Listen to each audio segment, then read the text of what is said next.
ขันอยากงานหรือว่าเป็นจังใดก็บอกแน่คนที่อยู่ตรงนี้มันอ่อนแอคือไปมิดคักแท้หรือใจแปลเปลี่ยนไปแล้ว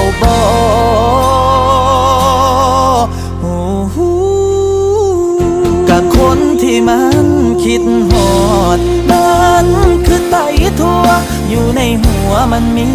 แต่เจ้าหูบอกความเหงามาอ้อยมาหลอกตัวให้น้ำตาไหลพาหัวใจ